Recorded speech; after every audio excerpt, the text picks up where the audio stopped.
Hello and welcome to another Looney Tunes review video. If you're new to the channel, consider subscribing as it helps out the channel, and give this video a like if you do like it.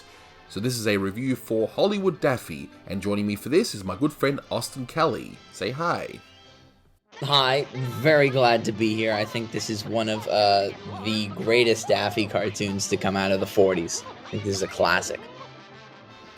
So this is the 475th in the series, released in 1946, and it's actually directed by nobody, and we'll discuss that in a moment. You can find this on the Looney Tunes Golden Collection Volume 5 DVD set and on HBO Max.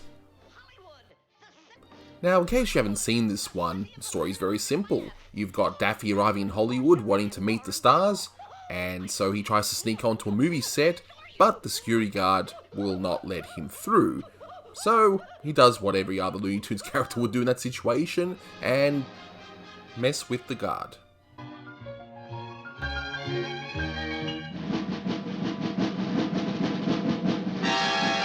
Not so fast! Now what you're about to hear is an edited version of the audio commentary I had on YouTube, but it was since taken down due to a request by Warner Brothers Legal. So grab some popcorn and enjoy. Step right this way, folks, for the most stupendous studio tour in Hollywood. It's colossal, gigantic. Watch your step, son. Cut it out. Don't be such a crazy. I don't want to go. Take your hands off. Stop. Sorry, folks. No more. Folks. Well, let's start off with a few bits of celebrity identification. See, Daffy's imitating Charlie Chaplin, of course. And then he's doing Jimmy Durante, who would actually be in this one later on, funnily enough. Then you got Bing Crosby, who's been in a ton of Looney Tunes cartoons, as you all would know by this point. And Oscar, the statue himself. Say, who are you supposed to be anyway? Peasant, for your sole information, I am the Academy Oscar, and JL is waiting. This guard character is very interesting because it's a take on the comedian Joe Besser, who was quite popular at this time, and yet it looks like the father from the Captain and the Kids cartoons from MGM, which Friz Freleng directed, so it's a weird combination, yet it does kind of work. But anyway, I'll let you all be the judge of that. In the beginning, we saw Bette Davis reciting some lines from a film called All This and Heaven 2, which was released in 1940. Miss Davis? So you think I'm mean to you? You think I'm cruel, mad, selfish, domineering? Good morning. Well, you're right. I'm all this. And heaven, too. And we have Johnny Weissmuller as Tarzan.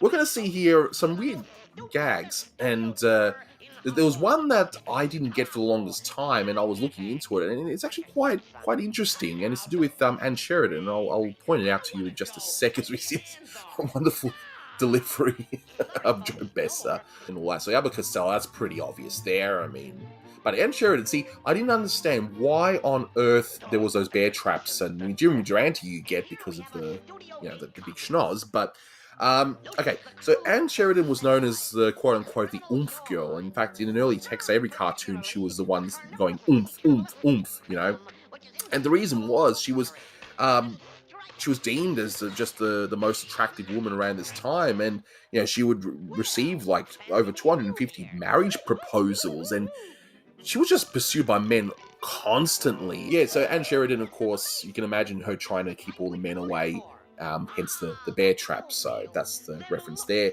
And you also hear Ann Sheridan's name again later when Daffy finally literally sees stars around his head, even though she looks the same as everything else, but because she's Ann Sheridan, yeah, he'll go for that one. So there you go. Jack Benny, yes, he never won an Oscar up until this point, and he never won an Oscar up until his death in 1974. You can see his frustration there, as you can understand. Point out that that Jack Benny gag we saw, it just feels really off.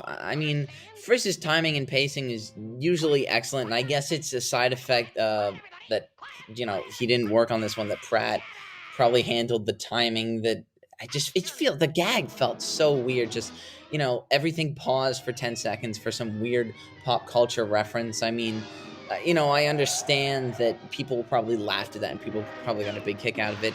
But even then, I don't think it was worth, you know, like pausing the whole cartoon for. But that's just my opinion. Of course, Dorothy Lamour's one has to be the one with the with the Pacific Islander theme. Warner Brothers. That's not the first time that gag was used. I mean, a lot of these cartoons, Warner Brothers will be known as Warner Brothers.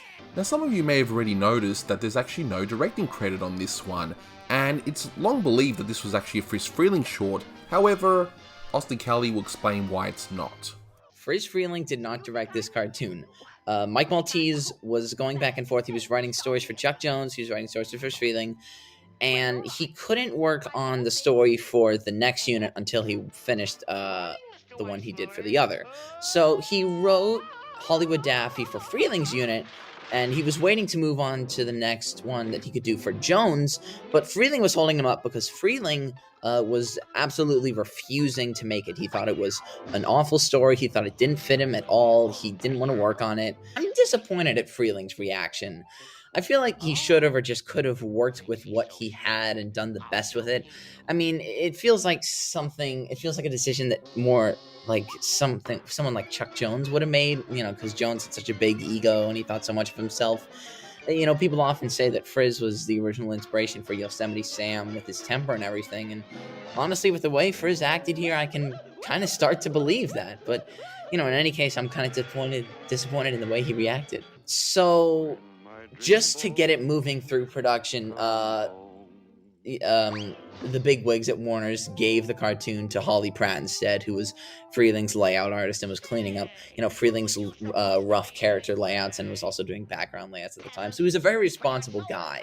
And, you know, I think Pratt did a great job with this one. Pratt was a great guy, and he did some great directing it to Patty Freleng, you know, a few decades later. But I think the ending in this one, it feels so weird. It's just like the cartoon ends, you know, which is like with a lot of Warner cartoons, but this just feels especially uncomfortable for some reason. I can't really put my finger on it, but I don't know. It's weird. It's very weird to me. Well, that's that. Now to continue my tour. Also, that gag there where he's walked inside the cop for some weird reason. See, that's a sort of gag that Friz wouldn't really do, I would think, if had he directed this one. So that's just my opinion. But now, in terms of a rating, my good friend Austin Kelly confirmed he'd give this one about an 8 out of 10, and I'm in agreement with him. I think this is one of those cartoons where it's not a masterpiece, it's got a few issues here and there, but it's really solid and it's got some funny gags in it. So yeah, about 8 out of 10. You know what? I think despite a few bits, as you pointed out, about being a little off, I still think this is a great cartoon. It's, you know, I guess it's also shows a theme of what some people would have been doing at this time, where, you know, they'll travel to Hollywood to find success, and, you know, in this case, this is what Daffy Duck's doing, but they do forget it after a while during this cartoon. But you know what? I think it's very funny. Fortune and Lauren Bacall. Oh, I love you. I adore you.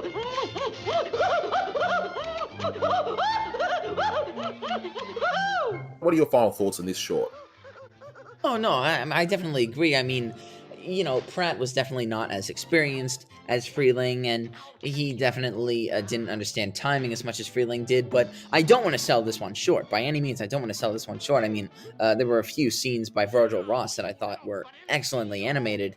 I was always a fan of Jerry Chinicki's style. He did some of the stuff at the end there, and I think some of the gags were great. I think Pratt, as inexperienced as he was, may have brought a well-needed fresh breath of air to the Warner cartoon filmography at this point, and I think this is a great cartoon. Yeah, exactly right. And, you know, I hadn't seen this one for a while, and I've just forgotten how great it was. And, you know, and of course, thank you for explaining why there was no director's credit. So yeah, that'll do it for this one. So thanks very much for listening, guys, and until next time, take care. See ya. Oh, gee, look at all the pretty stars. There's Hedy Lamarr, and Alexis Smith, and Dorothy Lamour, and Baby Snooks, and Sovereign Succotash. It's Anne Sheridan.